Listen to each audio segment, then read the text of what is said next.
샬롬. 샬롬. 여러분 반갑습니다. 잘 오셨습니다. 우리 앞뒤 옆분들과 다시 샬롬으로 인사할까요? 샬롬. 샬롬. 샬롬. 이영건 군수는 좀 많이 나으셨어요? 네, 2주 동안 감기에 그냥 호박 굉장히 힘든 시간을 보내고 계시고, 김영순 집사님은 멋있게 나타나셨어요. 네. 수술을 하셨는데 잘 회복되기를 바랍니다. 김춘익 집사님은 등산 가셨나요? 네. 빨리 돌아오기를 기도합니다. 네. 이월재 권사님은 또 빈자리가 우리의 사랑의 자리인 줄로 믿습니다. 네. 오래간만에 진영수 집사님이 나타나셔서 또 이렇게 사회까지 밝게 맡아주셔서 감사합니다. 이번 주 금요일에 김태영 선교사님 선교편지 내가 올려드렸는데 다 보셨죠? 네, 안 보신 표정이세요. 네, 드디어 이번 주 금요일에 돌아오시게 됩니다. 네, 우리 성도님들의 기도와 사랑을 듬뿍 머금고 아프리카 가셔서 잘 사역하시고 이제 건강하게 오셔서 회복하시기를 또 기도하면서 기다립니다. 네, 역시 우리 성도님들은 눈만 한번 깜짝 해주셔서 제가 네, 알았습니다 하고 있었습니다. 2주 전에 직분자 훈련 우리가 다 마치고 책거리까지 잘 끝냈잖아요. 네. 그리고 지난주에는 집사님들 교육만 따로 이렇게 마쳤습니다. 그리고 이제 오늘 권사 교육을 마치면 드디어 모든 훈련의 일정이 다 마치게 됩니다. 그동안 훈련 받으시냐고 9주에 9주 쉬운 게 아니었는데 정말 수고 많으셨습니다. 그래서 이렇게 훈련 받으신 모든 분들은 이제 소감문을 발표할 거예요. 네, 2팀으로 할 거예요, 2팀으로. 그래서 다음 주에는 현직 우리 권사님들만 발표하실 거고요. 그리고 이번에 새로 신청 권사님 또 집사님 되시는 우리 직분자들은 4월 6일에 임직식 때 이제 발표를 할 겁니다. 그런데 이렇게 사람들 앞에 나와서 발표하는 거는 쉬운 일이 아니죠. 네. 그런데 왜 이걸 자꾸 시키나? 목사님이 이렇게 우리를 귀찮게 하나, 힘들게 하나. 중요한 거는요, 이거예요. 우리가요, 하나님 앞에서 말하는 거예요. 그런데 그 하나님 앞에서 발표하는 것을 성도님들이 증인되는 거예요. 그래서 결혼식이 중요합니다. 결혼식 때 하객이 뭐가 되는 거예요? 그쵸. 하나님 앞에서 증인되는 거거든요. 그거 하려고 하는 거예요. 다른 게 아니에요. 여러분들 무슨 말을 어떻게 하나 보려고, 검사하려고 이런 게 아니에요. 하나님 앞에 서서 하나님 앞에 올려드리는 거를 성도님들은 옆에서 그냥 뭐 한다고요? 증인되는 거라니까요. 오늘 주보의 명단을 제가 자세히 올려드렸으니까 참조하시고 그대로 진행하시면 됩니다. 다음 주는 원래 현직 권사님들 나오셔서 하시면 됩니다. 그리고 지난주 수요일이 무슨 날이었죠? 그렇죠. 제의 수요일입니다. 사순절은요, 이 부활절까지 주일을 빼요. 주일을 뺀 몇십일이요? 네, 40일. 그래서 사순절이라고 하죠. 그래서 예수님의 구원 행적을 생각하면서 우리의 몸과 마음을 정결하고 경건하게 하는 기독교에서 가장 큰 절기입니다. 기독교에서 가장 큰 절기가 부활절이잖아요. 기독교는요, 사람들의 생각이나 이 이데올로기, 관념에서 나온 게 아니에요. 하나님이 하신 일이라는 거예요. 그래서 기독교는요, 사람이나 생각이나 과학이나 이성을 뛰어넘기 때문에 사람들이 기독교를 이해할 수가 없어요. 왜냐하면 구원을 위한 하나님의 기적이 너무 많이 일어났기 때문에. 아니, 사람들이 기적을 쉽게 믿어요? 본 사람은 그 당시에 잠깐 믿을 수 있겠지만 보지 않은 사람은 믿어지지가 않아요. 그래서 기독교는 정말 믿기가 힘든 생명이에요. 진리예요. 존귀하신 여러분, 기독교는요, 예수님의 부활로 시작된 진리입니다. 그래서 과학을 뛰어넘는 거고요. 이 땅의 모든 사상과 관념을 뛰어넘는 생명 사실이에요. 예수님이 직접 보여주신 그 사건이 뭐예요? 이 땅에서 죽는 게 끝이 아니다. 영원한 부활이 있다. 그 증거가 예수님 자체이신 거예요. 그래서 기독교는요, 지난 2000년 동안에 예수님의 부활을 이 사순절을 통하여서 준비하면서 그리스도의 고난을 생각하고 매일 성경을 읽고 참회하고 금식하면서 2000년 동안 오늘까지 온 거예요. 저희가 그 어렸을 때만 해도요, 이 사순절에는 금식을 많이 하셨던 것 같아요. 철야도 많이 하시고 또 헌혈도 많이 하셨는데 기억나시나요? 옛날에는 그랬던 것 같아요. 그래서 고난주간이 되면은 교회 앞에 무슨 차가 와 있어요? 네, 헌혈차가 와 있어서 예배 끝나고 고난주간에 우리 성도님들이 헌혈을 많이 하셨던 기억이 납니다. 그래서 우리 성도님들, 우리 설성감리교회도요, 헌혈을 하자, 뭐 금식을 하자 이렇게까지는 못하지만, 그렇죠? 지난 수요일부터 사순절 특별 성경 읽기 집회를 하고 있습니다. 네, 담당자표를 잘 확인하시고 이렇게 사순절의 뜻깊은 기간 동안 예수님의 걸음에 동참하는 저와 여러분 되시기를 축원합니다. 옆 사람에게 말할까요? 사순절 성경 읽기에 같이 갑시다. 이용건 목사님 눈 감지 마세요. 눈 꼭 감고 계세요. 네, 한 번 더 할게요. 시작. 사순절 성경 읽기에 이용관 권사님 같이 갑시다. 네. 이 기회에 정말 함께 예수님의 행적을 읽으면서 진짜 진리이신 우리 예수님을 더욱 사랑하는 저와 여러분 되시길 축원합니다. 존귀하신 여러분, 우리는 지금 계속해서 예수님의 행적을 따라가고 있는 중이에요. 보세요. 예수님이 처음 예루살렘에서 몇 개월 계셨다고요? 네, 8개월이요. 그 다음에 예루살렘에서 예수님이 가버나움으로 버리셨어요. 그 다음 사역을 살펴보니까요. 그래서 지금 갈릴리도 어떻게 해요? 네, 들썩들썩 하고 있는 중이죠. 그래서 이걸 하나로 쫙 연결하면 어떻게 해요? 8개월 후 갈릴리로 이동! 갈릴리도 들썩들썩. 네, 해볼 수 있을까요? 시작! 8개월 후 갈릴리로 이동! 갈릴리가 들썩들썩. 네. 감사합니다. 네, 웬 예배 시간에 이런 걸 다 하라 그래. 아이, 진짜 남사스러워. 근데요, 손과 말로 하고 자꾸 외치지 않으면요, 우리가 이게 체득이 되지 않기 때문이에요. 그래서 오늘 본문은요, 드디어 갈릴리에 이제 오셔서 계속 예수님 활동하시는 것을 보고 있잖아요. 갈릴리도 그렇죠. 그래서요, 누가복음 5장 8절부터 11절까지 같이 오늘 합독하셨잖아요. 근데 이 말씀은요, 예수님이 베드로를 부르시는 장면이에요. 그렇죠? 그런데 이 사건은 우리 성도님들이 교회를 다녔다 하면 다 아는 사건이죠. 그렇죠? 근데 이 사건은 1절부터 시작하는 사건이기 때문에 오늘은 1절부터 11절까지 살펴보겠습니다. 그래서 여기서 먼저 우리 예수님의 3대 사역을 좀 말해볼 필요가 있습니다. 첫 번째 뭐예요? 예수님의 네, 감사합니다. 가르치시고, 고치시고, 전도하셨다. 한 번 더 해볼까요? 시작. 가르치시고, 고치시고, 전도하셨다. 이것이 예수님이 이 땅에 오셔서 세 가지 사역을 딱 압축한 건데요. 근데 중요한 게 있어요. 예수님의 이 세 가지 사역 중에서 이런 말씀하셨어요. 나는 이 일을 위해 보내심을 받았다라고 했던 이 사역은 뭐였죠? 네, 전도죠, 전도. 감사합니다. 네. 예수님은 가르치시고 고치시는 사역도 중요했지만 가장 중요한 게 뭐였어요? 전도였다는 거예요. 그래서 예수님이 나는 전도하기 위해서 보내심을 받았다라고 예수님이 직접 말씀하셨단 말이죠. 그러면 우리도 예수님을 따라 전도해야 되겠죠. 그러면 우리가 지금 여기에 있는 이유가 뭐예요? 영혼 구원을 위해 있는 거예요. 교회는.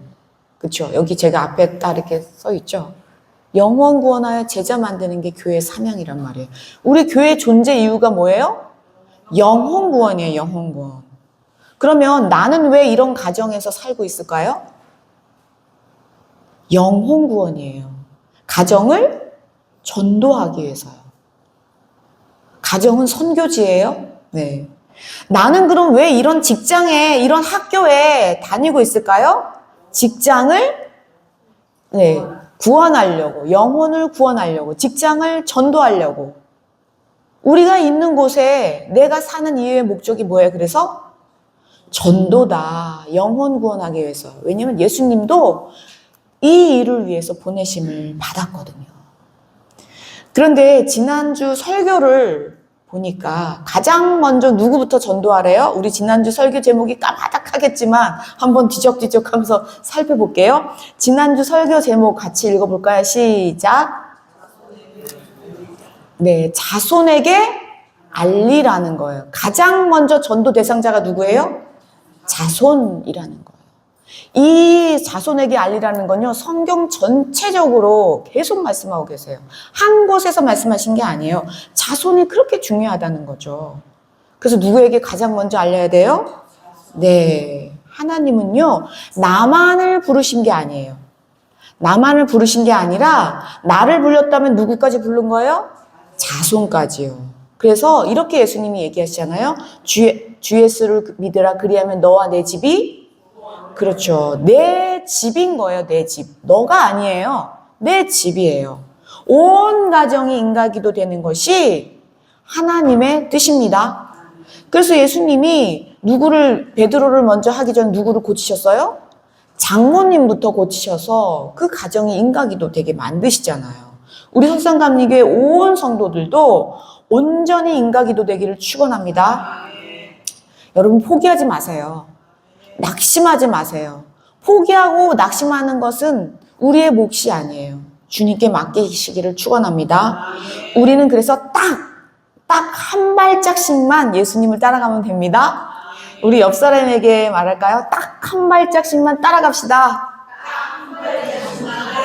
네, 한 분에게 더요. 시작. 딱 한 발짝씩만 따라갑시다. 네, 딱 한 발짝씩만 따라가면 돼요. 네. 그래서 듣보따로 예수님을 따라가시기를 축원합니다. 그런데 예수님은요, 항상 마을을 다니실 때 어디부터 들리셨어요? 그렇죠, 회당이요. 아, 그래서 예수님은 먼저 회당에서 가르치셨구나라는 것을 볼 수가 있는데요. 여기서 다시 한번 이걸 확인하고 들어갈 필요가 있기 때문에 우리 지지난주에 했던 본문이에요. 누가복음 4장 44절이에요. 읽어볼게요. 시작. 갈릴리 여러 회당에서 전도하시리라. 네, 갈릴리 여러 회당 예수님이 다니시고 계시는 거 보이시죠? 예수님은요, 갈릴리 가버나움으로 버리신 다음에 여러 회당을 다니시고 가르치시고 전도하시는 거죠. 그런데요, 이 구절이 지금 누가복음 4장 44절이잖아요. 이 다음 구절이 오늘 사건의 시작이에요. 5장 1절을 보면요, 이제 예수님이 회당에서 가르칠 수가 없게 됐어요. 그 이유가 5장 1절에 써 있습니다. 5장 1절 볼게요. 시작. 무리가 올라와서 하나님의 말씀을 들으시되 예수는 그의 발에 호수아에 서서 네, 무리가 몰려왔어요. 그냥 지금 수많은 무리가요, 너무 많이 몰려와가지고 회당에서 가르치실 수가 없어요. 회당이 좁아요. 터졌어요. 그래가지고 김밥이 터지듯이 나왔어요. 예수님이 밖으로 나와야 돼요. 도저히 가르칠 수가 없는 거예요. 그러니까 갈릴리도 네, 들썩들썩하고 있는 장면 이렇게 한번 상상해 보세요. 그런데 여기서 놀라운 것이 있어요. 지난번에는요, 베드로 그 장모를 고치니까 베드로의 집 앞에 누가 왔었어요? 온갖 누가요? 병자들이. 그때는 누가 왔다고요? 온갖 병자들이 왔는데 지금 여기서는요, 무리가 몰려와서 재밌는 거는요, 하나님의 말씀을, 그렇죠, 이게 중요한 거예요. 틀려요. 이제 병 많이 고쳤잖아요. 예수님 밤새 고쳤잖아요. 웬만한 사람 다 나았잖아요. 다 나았으니까 어떻게 해요? 말씀을 들으려고 온 거예요. 놀랍지 않아요? 이 성경이 얼마나 놀라운지 몰라요. 지금 뭐 하려고 왔다고요? 예. 온갖 병자들 다 고침받아가지고 막 뛰어왔어요. 네, 다리 아픈 사람들, 안진뱅이 일어나서 막 뛰어오고, 안 보이는 사람들도 눈 밝혀져서 막 뛰어온 거예요. 그러니까는 예전보다 더 많이 왔겠어요? 들어왔겠어요?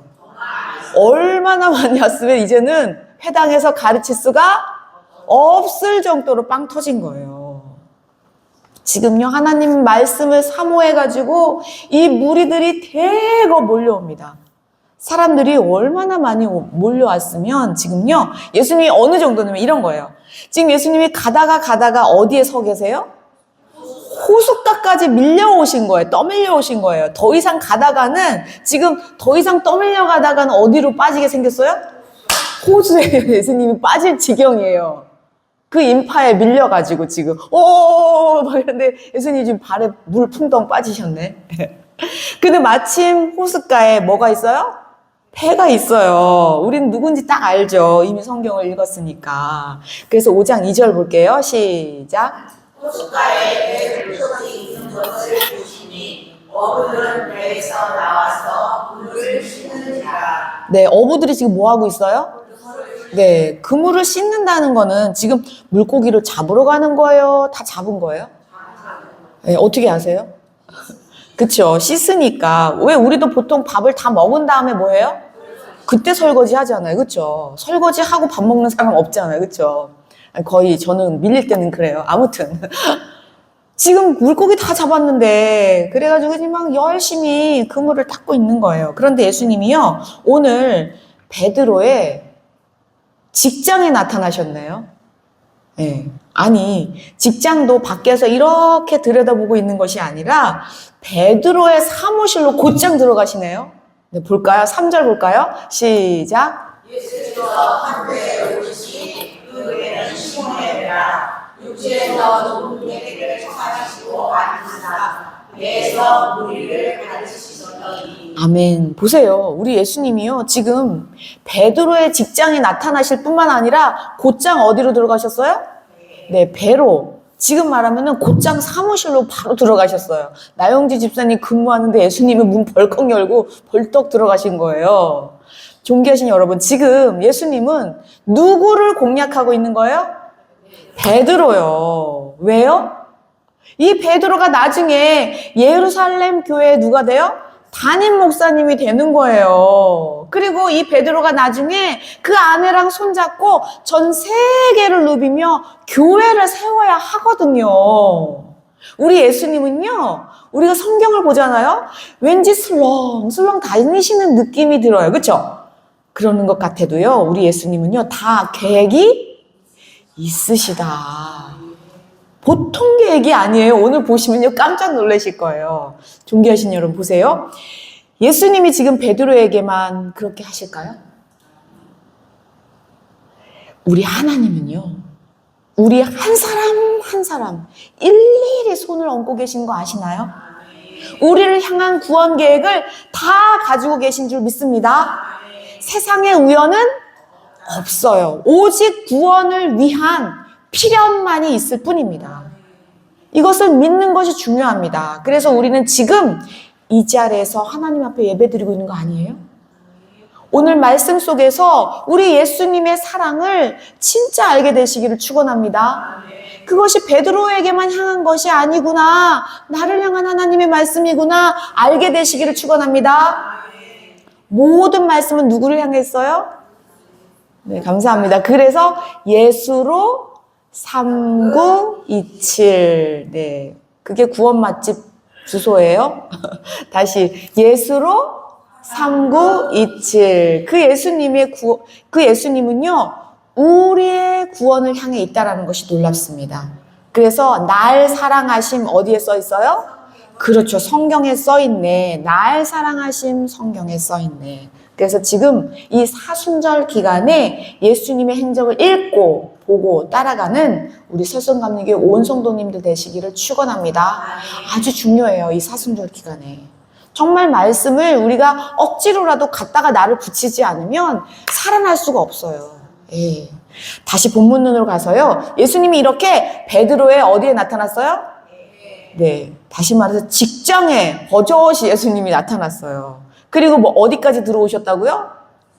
네, 사무실까지 예수님이 탁 들어오셔서 점령하고 계신 거예요. 근데 여기서 하시는 말씀이 놀라워요. 4절 읽어볼게요. 시작. 말씀을 나누시고 손에게 이르시되 깊은 데로 가서 돌을 내려 고기를 잡으라. 우리가 너무나 잘 아는 말씀이에요. 그렇죠? 지금 예수님이 베드로의 직장에 나타난 것만 해도 지금 베드로가 놀라고 있는데 원래 예수님의 직업이 뭐죠? 목수. 네, 목수란 말이에요. 아버지의 일을, 가게를, 그쵸? 이어받았겠죠. 그 예수님의 목수잖아요. 베드로는요? 너무나 당연한 얘기를. 그런데 지금 목수가 누구에게요? 어부에게 뭐 하래요? 고기 잡으려는 법을 알려주고 있어요. 참, 이게 말이 돼요?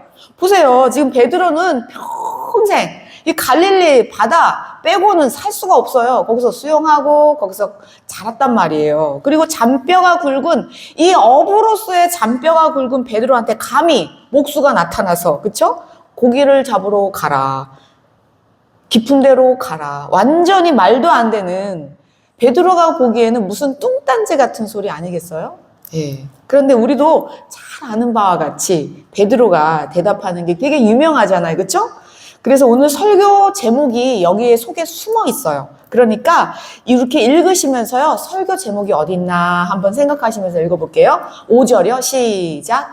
시몬이 대답하여 이르되 선생님 우리들이 바닷속에서 수고하였으되 잡은 것이 없지만은 말씀에 의지하여 내가 그물을 내리리이다.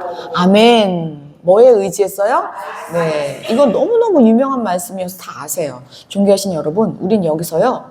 그런데요. 중요한 걸 봐야 돼요. 베드로의 컨디션을 보셔야 돼요. 지난주에 김홍여 우리 성도님이 얼굴이 그냥 그렇게 빛이 틀리시더라고요. 오늘은 굉장히 많이 좋아지셨어요. 컨디션이 안 좋잖아요. 그러면 막 뭘 하려고 해도 돼요, 안 돼요? 되지가 않아요. 우리 유용현 목사님 진짜 무릎을 지금 허벅지를 찍으면서 앉아 계세요. 얼마나 힘드세요. 지금 내 지금 상태가 어려우면요. 다른 것들이 들어오기가 어렵단 말이에요. 베드로를 좀 보셔야 돼요. 지금 베드로가 뭐 했대요? 밤을 샜단 말이에요. 야근했다니까요? 그냥 야근이에요? 아침이 동틀 때까지 야근한 거예요. 나영지 집사님 야근하고 와서 앉아 있어 보세요. 뭐라 그래도 어떻게 해요? 지금 몸이 말을 안 듣게 지금 상황이에요, 지금. 베드로를 우리가 생각해 보시면서 따라가 보셔야 돼요. 보세요. 어부들이 맨날 밤을 새나요? 나영 집사님 맨날 저기 야근하시는 건 아니시잖아요. 그렇죠? 남재현 집사님이 거의 맨날 야근하시지. 아무튼. 그런데 어부들도 맨날 야근하는 건 아니란 말이에요. 근데 왜 그랬을까요? 잡힐 듯한데 어떻게 해요? 안 잡히고. 아무래도 안 잡히니까 한 번만 더 던져보자. 아유, 한 번만 더 해보자 하다니까 어떻게 해요? 날이 샌 거죠. 아침이 된 거예요. 그러니까 막 밤새 뼈 빠지게 했는데 소득이 한 개도 없으니까 지금 얼마나 속상해요. 얼마나 힘들겠어요. 아니 고기가 좀 잡히면 오히려 좀 덜 힘든 거 아니에요? 그렇잖아요. 예를 들어서 식당 하시는 분이 장사가 잘 되면 몸은 피곤해도 마음은 거뜬하거든요. 그래서 장사가 안 되면은 몸은 쉬었잖아요. 팔다리는 편해도 어떻게 해요? 마음도 그런데 더 피곤해요. 더 피곤해. 손님 기다리느냐고 눈 빠져요. 눈 빠져. 베드로는 이렇게요. 밤새 일했지만 지금 허탕친 거 아니에요? 그래서 지금 뭐 하고 있었다고요? 그물을 씻고 있었단 말이에요. 그리고 빨리 집에 가서 쉬고만 싶죠. 아니 그런데 하필 이때 예수님이 나타났네요. 아니 그런데 나타난 것만 해도 좋아요. 그런데 버젓이 예수님이 누구 배에 올라갔어요? 네, 베드로의 집에 죄송해요. 베드로의 배에 그냥 올라가신 거예요. 그리고 뭐 하셨다고요 거기서? 설교하셨어요. 설교. 예수님의 설교가 길까요? 짧을까요? 베드로의 귀에 들어왔을까요? 안 들어왔을까요? 네, 저는 잘 모르겠어요. 저는 그래서 우리 성도님들께요, 항상 이렇게 그 토요일 날 올려드려요. 제발 예배를 위해서 몸을, 컨디션을 좀 만드셔야 된다. 왜요? 안 들려요, 안 들려요. 내가 피곤하고 힘들고 어려우면. 그래서 토요일 날이 아무리 좋아도 조금만 일찍 주무시고 주일을 향하여 내 몸의 컨디션을 만들기를 축복합니다. 안 그러면요, 우리는요, 다 육체의 몸을 입었기 때문에 졸 수밖에 없어요. 아니, 여기까지 온 것만 해도 축복인데 여기서 졸고 있다니요. 너무 안타까운 사실 아니에요? 네. 그래서요, 베드로는요, 얼마나 이 예수님의 설교가 길게 느껴졌을까요? 아무리 예수님이 짧게 해도, 그날은 예수님이 짧게 하신 것 같아요. 다른 날은 막 몇 박 며칠 하시잖아요. 지금 베드로는요, 막 꾹꾹 참고 또 참았겠죠. 그런데요, 와, 그런데 예수님이 더 심한 말을 하시네요. 네. 지금 예수님이 뭐라고요? 직업이 뭐라고요? 목수인데, 어부도 아니면서 지금 고기 잡으러 가래, 지금. 여태까지 설교 끝난 것만 해도 지금 괜시니 참았는데, 지금 어디로 가래요? 어디로 가래요? 깊은 데로 가서 다시 고기를 또 잡으라는 거예요. 와, 금을 다 정리했는데. 우리 같으면 어땠을까요, 여러분? 한번 이 상황을 한번 딱 찍어서 생각해 보세요. 베드로의 인생에서 이렇게 진퇴양난인 날이 있을까요? 베드로의 인생에서 아마 가장 힘든 날이 아니었을까요? 존귀하신 여러분. 그런데요, 여기서 우리가 생각해 볼 게 있어요. 뭐냐면요, 우리는 성경을 읽다가 이게 꼭 예수님과 베드로가 처음 만난 장면처럼 느껴진단 말이죠. 그런데 예수님하고 베드로는 지금 처음 만난 게 아니에요. 한두 번 만난 사이가 지금 아니란 말이에요. 제가 예전에 이 부분에 대해서 굉장히 자세하게 설교를 드렸거든요. 예전이기 때문에 패스할게요. 베드로는요, 원래 세례 요한의 세례터에서 예수님을 처음 만나서 제자가 됐었어요. 요한복음 1장에 나오거든요. 거기서 다 같이 한 5명, 6명 되는 제자들이 가나 혼인잔치까지 같이 갔단 말이죠. 거기서 뭐가 됐었어요? 물이? 그쵸. 포도주가 되는 기적을 누가 봤어요? 베드로가 그때 있었었어요. 그리고 지난번에 예수님이 회당에서 가르치시다가 곧장 누구네 집으로 가셨어요? 베드로네 집으로 오셨잖아요. 그렇기 때문에 바로 나타나실 수 있었던 거예요. 그리고 누구의 병을요? 장모님이 죽을 것 같은 병을 싹 다 고쳐주셨어요. 그리고 나서 예수님은요, 가버나움으로 온 회당을 다니면서 뭐하고 계셨었어요? 전도하시고 가르치시고 계셨다라는 것을 베드로는 이미 소문을 들었기 때문에 다 알고 있었던 상황이었구나라고 생각해 보시면 되겠어요. 사실 베드로는요, 벌써부터 예수님의 제자로 부름을 받았었구나라고 알고 있어야 되는 거예요. 그러니까 지금 이 장면은 처음 만나는 장면이 아니라는 거예요. 왜요? 장모님도 그래서 와서 고쳐주시고 할 정도잖아요. 그런데 베드로는 지금 누구를 모시고 있었어요? 장모님을 모시고 있었고요. 또 목구멍이, 감사합니다. 목구멍이 포도청이에요. 내가 예수님을 따라야지 하지만 지금 목구멍이 더 중요합니다. 그래서 장모님도 모셔야 되고 목구멍은 포도청이니까 지금 어디를 다시 갔어요? 그렇죠. 물고기 잡으러 다시 간 거예요. 그리고 지난밤에는 밤새도록 일했지만 지금 허탕을 친 거 아니겠어요? 그때 어떻게 예수님이 짠하고 나타나셨나요? 예수님이 이제는 베드로의 직장까지 나타났어요. 그런데 예수님이 이제 베드로의 배까지 올라오셨다니까요. 사무실까지 들어오셨다니까요. 그러면서 어떻게 하래요? 깊은 데로 가래요. 깊은 데는 노를 조금만 저어야 돼요? 많이 저어야 돼요? 지금 베드로 생각해 보세요. 지금 어지러울 정도로 피곤해요.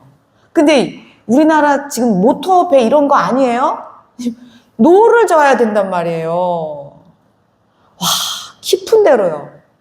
얼마나 넓은 이 호수인데요, 이 호수가. 그래서 베드로는요, 이렇게 이실직고를 하잖아요. 선생님, 우리들이 밤이 새도록 수고하였으되 잡은 것이 없지만은 뭐에 의지해서요? 말씀에 의지하여. 아멘. 진짜 베드로는요, 완전히 젖은 낙엽보다 더 힘든 상황이에요. 그런데 뭐에 의지했대요? 말씀에 의지해서 그물을 내리겠습니다. 존귀하신 여러분, 오늘 설교 제목이 여기에 들어있어요. 말씀에 의지하여, 이거는 뭐로 볼 수 있을까요? 믿음. 감사합니다. 그러면 그물을 내리겠습니다. 이거는요?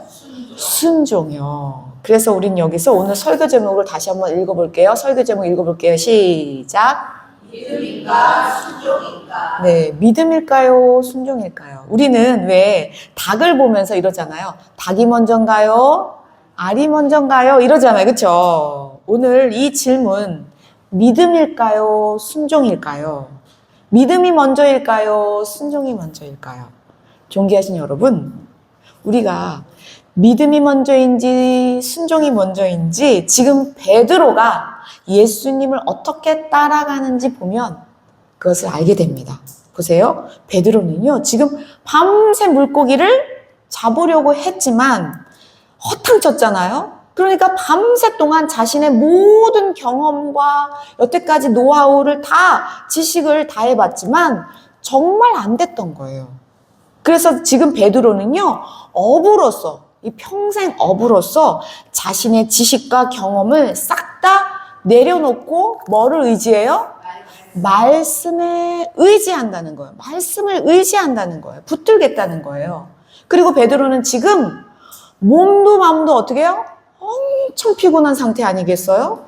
그래서 이 피곤에 쩌든 이 몸 상태 자체도 예수님의 말씀에 의지하겠다는 선언입니다. 말씀에 자신의 몸까지도 맡기겠다는 거예요. 지금 노를 저을 힘이 하나도 없어요. 네.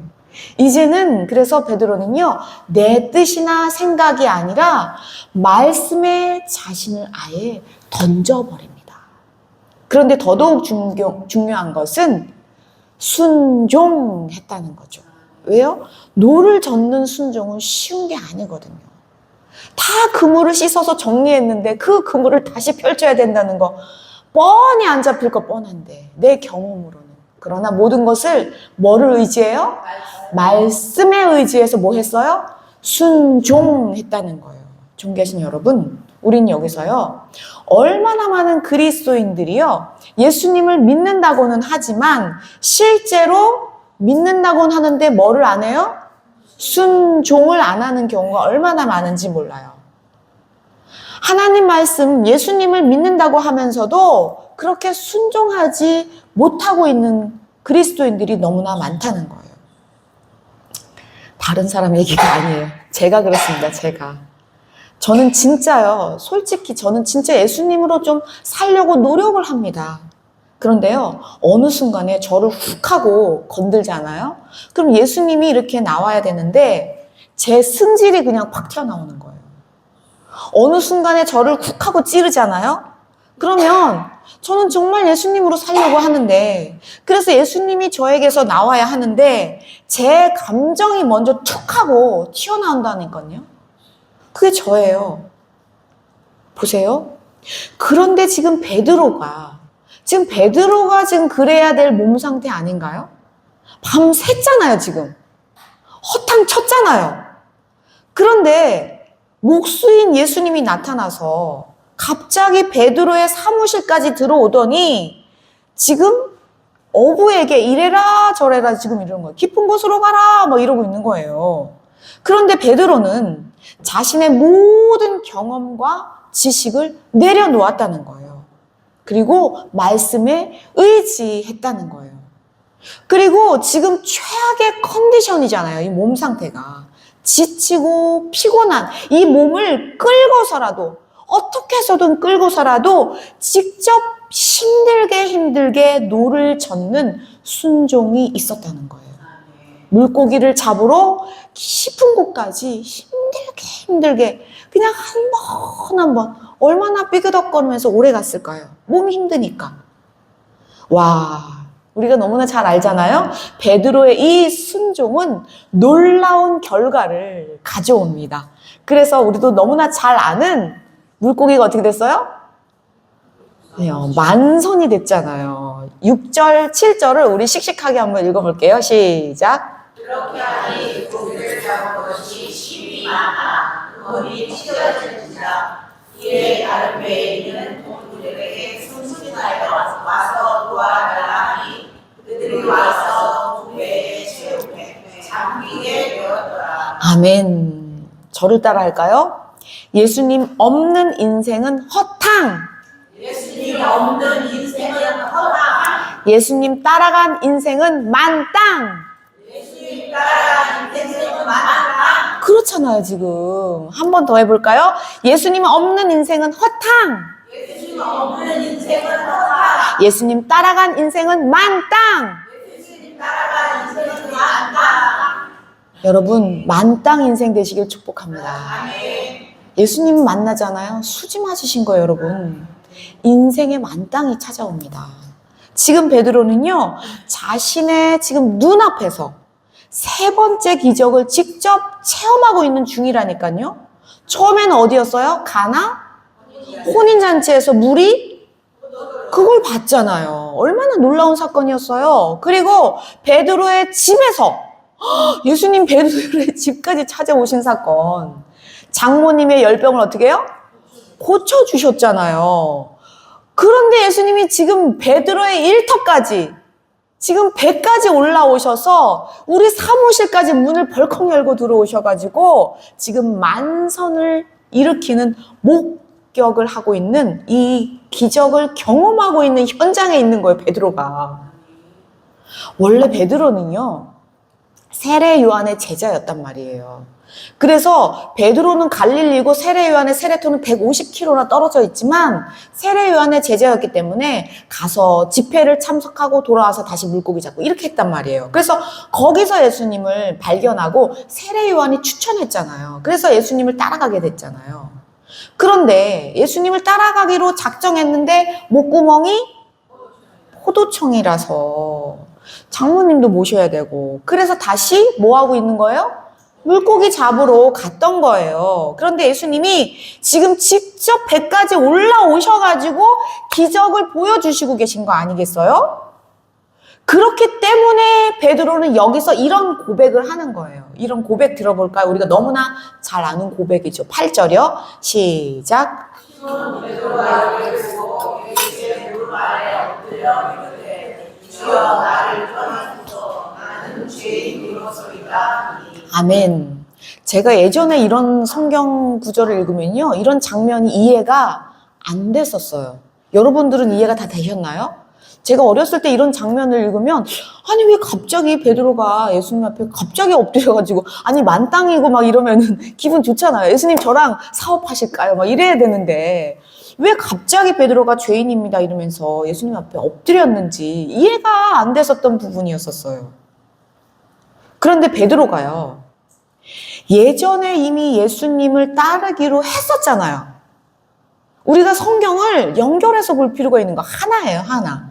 지금 베드로가 그래가지고 예수님 따라가려고 그때 막 했는데 가나 혼인잔치도 가고 막 했는데 지금 베드로가 다른 길을 갈 때마다 예수님이 갑자기 나타나는 거예요. 갑자기 베드로의 집까지 들어와서 장모를 고쳐주시질 않나. 예수님이 갑자기 나타나서 직장에 나타나서 수익률을 2배나 따따블로 올려주시질 않나. 아니, 여러분들이 만약에 베드로라고 생각해 보시라고요. 예수님 따라가기로 했었는데 계속 딴 길로 갈 때마다 예수님이 찾아오시네요. 그럼 예수님께 무슨 말을 할 수 있을까요, 여러분? 무슨 말을 할 거예요? 주여 나를 떠나소서 나는 죄인입니다. 주님, 이게 무슨 뜻이에요? 아니, 예수님 도대체 저한테 왜 이러시는 거예요? 저는 그냥 평범한 어부예요. 저는 먹고 살기도 바쁜 사람이에요. 저는 그냥 이런 사람이라니까요, 예수님. 저는 아무것도 아닌데 왜 이렇게 찾아오셔가지고 기적을 빵빵 일으켜 주시는 거예요? 사실 베드로는요, 예수님 앞에서 쥐구멍이라도 들어가고 싶은 그런 상황 아니겠어요? 아니, 예수님 따라가려고 그렇게 굳게 맘먹을 때마다 예수님이 나타나가지고 집에 나타나, 직장에 나타나, 기적을 일으켜.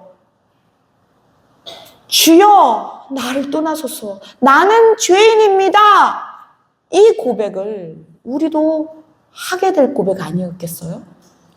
존귀하신 여러분, 그런데 우리 예수님은요, 예수님과 함께하는 이 경험에 대해서요, 이런 결론을 도출해 주십니다. 예수님과 함께하는 결론은 이런 결론이 나옵니다. 9절을 가볼게요. 9절 읽어볼게요. 시작. 이는 자기의 자기와 함께 있는 모든 사람이 고기 잡힌 것으로 말미암아 놀라고. 아멘. 모든 사람이 고기 잡힌 것으로 말미암아 놀랐다는 거예요.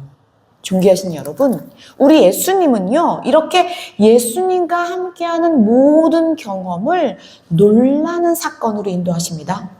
인간의 생각과 예수님은요, 인간의 생각과 한계를 뛰어넘기 때문에, 과학과 논리를 뛰어넘기 때문에, 이런 이성과 관념을 뛰어넘기 때문에 예수님과 함께하는 모든 사건은요, 놀라움의 연속입니다. 계속 놀라움으로 예수님과 동행하시기를 축원합니다.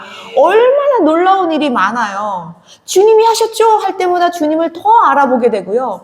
주님이 하신 것을 우리가 알 때마다 더 놀라운 우리의 인생 아니겠어요? 그래서 우리 예수님은요, 우리가 과학적으로 증명하려고 하기에는 우리 예수님은 너무나 크신 분이라는 거예요. 우리의 인간과 이성과 생각으로 예수님을요, 관념화하기에는 예수님은 그 한계를 뛰어넘으시는 분이라는 거예요. 그래서 우리는 그런 예수님을 나의 주로 고백해야 되는 거예요. 나의 심령에서 나를 다스려달라고 엎드려야 하는 거죠.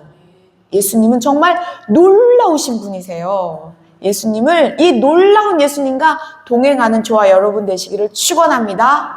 우리는 놀라운 인생으로 예수님이 인도해 주실 것을 믿습니다. 근데 여기서 중요한 게 있습니다. 베드로가요, 맨 처음에 세례 요한의 이 세례터에서 다 같이 예수님의 제자가 되기로 작정했던 그 무리가 있거든요. 그런데요, 그 사람들이 바로 지금 베드로랑 같이 동업하고 있는 그 사람들이라는 거예요. 이해가 되시나요? 그러니까 옛날에 같이 예수님하고 따라다니기로 작정했던 그 제자들이 지금 동업하고 있는 이 사람들이라고 성경은 꼭 집어서 밝히고 있네요. 10절을 읽어볼게요. 10절. 오늘 읽었던 거예요. 시작. 세베대의 아들로서 시몬의 동생 야고보와 요한도 놀랐습니다. 예수께서 시몬에게 이르시되 무서워하지 말라. 이제 프로는 내가 사랑하는 자들아. 아멘. 아하. 그러니까 보세요. 야고보와 요한이 뭐예요? 형제가. 또 베드로와 안드레 형제가 지금 어떤 사이래요?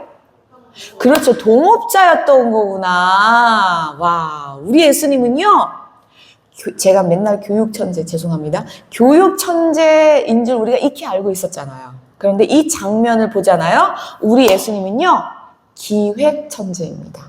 네, 왜요? 우리 예수님은 지금 베드로 한 명만 지금 쫓아가신 거 보이셨죠? 장모 고치러 베드로 집까지 가고, 그렇죠? 지금 베드로의 딱 그 베드로의 배를 타신 거예요. 딴 배가 아니라. 그러니까 베드로 한 명만 공략하면 지금 몇 명이 우르르 딸려왔어요? 네, 최소한 3명, 베드로까지 4명인 거죠. 그러니까 우리 예수님은 정확하게 지금 베드로의 집을 신방하시고 정확하게 베드로의 그 직장까지 찾아오셔서 허탕치고 있을 때 또 나타나신 거네요. 그래서요, 허탕치고 있을 때 지금 따따블로 성과를 안겨주시니까 베드로의 마음이 어떻겠어요? 얼마나 진짜 쥐구멍이 있으면 들어가고 싶은 그런 마음이었겠냐고요. 지금 본문을 보면은요, 예수께서 시몬에게 이르시되 뭐 하지 말래요? 무서워하지 말라.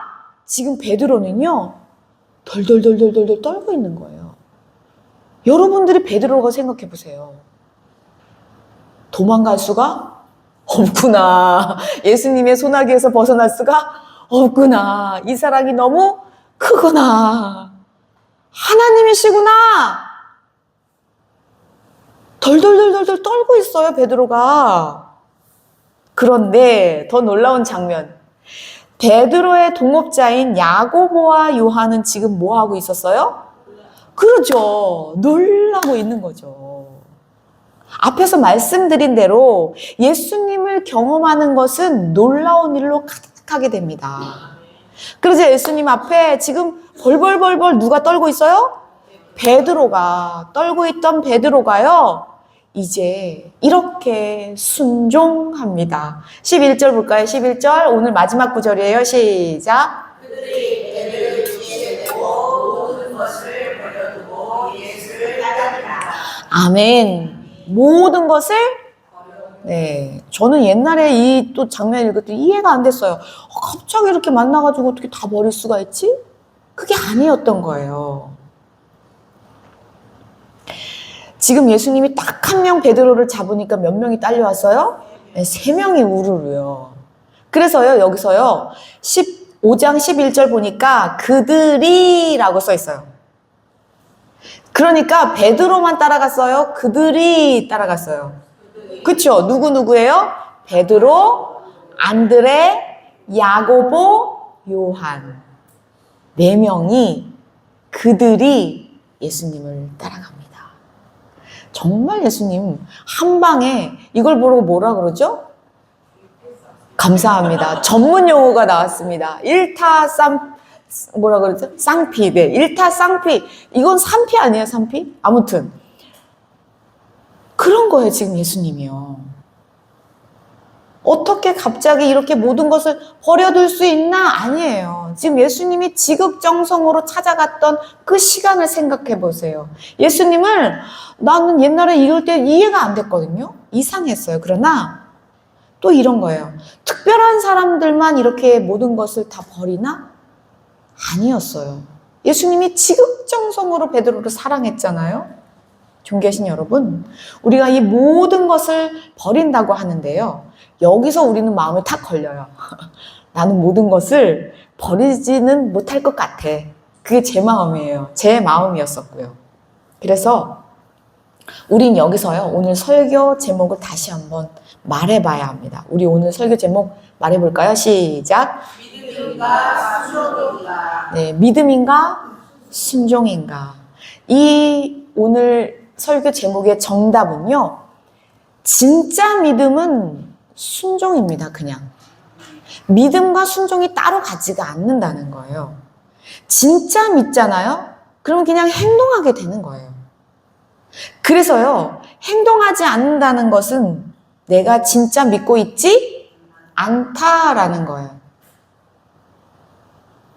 정말이에요, 여러분. 잘 생각해 보세요. 많은 사람들이 예수님을 믿는다라고 생각해요. 그런데 생각에 그쳐요. 행동은 가지 않아요. 그럼 그것은 믿음이? 그래서 순종하지 않는 믿음은 죽은 믿음이다라고까지 했잖아요.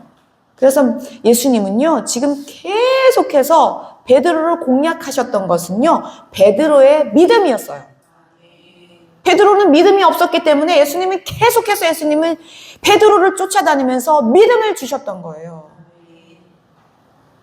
그러자 베드로는 예수님의 사랑에 힘입어서 지금 뭐 하고 있는 거예요? 순종하고 있는 거예요. 그래서 모든 것을 다 버립니다. 예수님의 사랑을 알게 된 거죠. 존귀하신 여러분, 내가 다 버리지 못하는 게 있다는 것은요, 예수님을 잘 모르기 때문이에요. 내가 예수님을 잘 안다고 생각하는데 그건 내가 생각한 예수님이에요. 예수님을 진짜로 경험하고요, 예수님을 진짜로 알면은 다 버리는 게 아깝지 않아요. 어느 정도까지라고 얘기하냐면요, 사도 바울은 이걸 뭐처럼 여겼대요? 배설물이라고 얘기해요, 여러분. 이 모든 세상은 배설물이라고 여겨요. 우리가 베드로가 모든 것을 버렸다 할 때 우리의 마음이 왜 걸려요? 내가 예수님을 그만큼 모르고 있기 때문이에요. 내가 예수님을 그만큼 믿지 않고 있다는 증거를 이런 거죠. 존귀하신 여러분, 예수님을 나의 주인으로 모시는 것도 마찬가지예요. 다 버리는 거나 예수님을 나의 주인으로 모시는 거나 마찬가지예요. 예수님을 믿는다고는 하지만 내 감정이 우선일 때가 얼마나 많아요. 내가 기분 나쁘면 다 그만두는 거 아니에요? 예. 예수님이 나를 다스리지 않으면 우리는 다 각기 제 길로 갈 수밖에 없는 죄 덩어리라는 거죠. 존귀하신 여러분, 그래서 우리는 어떻게 해서든지 예수님 앞에 나아가야 합니다. 그래서 우리는 어떻게 해서든지 이 말씀, 생명의 말씀이잖아요. 이 말씀에 나를 어떻게 해서든지 나의 멱살을 이렇게 끌고서라도 거기 가서 붙여야 된다는 거예요. 이 사순절 기간에 말씀을 가지고 어떻게 해서든지 우리의 자유의지를 주님께 드리시기를 축원합니다. 예수님께 순종하여 정말 놀라운 가득한 인생 되시기를 축원합니다. 예수님과 동행하여 만땅의 인생 되시기를 축원합니다. 예수님과 동행하여 이 모든 것을 버려도 아깝지 않는 배설물로 여기는 그런 믿음이 충만한 예수님이 기뻐하는 우리 설성감리교회 온 성도님 되시기를 축원합니다. 기도하겠습니다.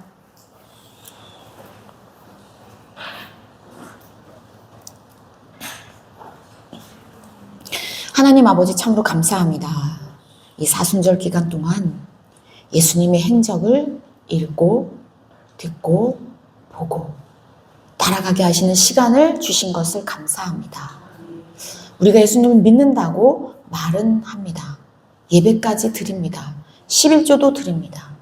그런데 진짜 내 행동이 예수님이 기뻐하시는 그런 행동인지 다시 돌아보게 하여 주옵소서.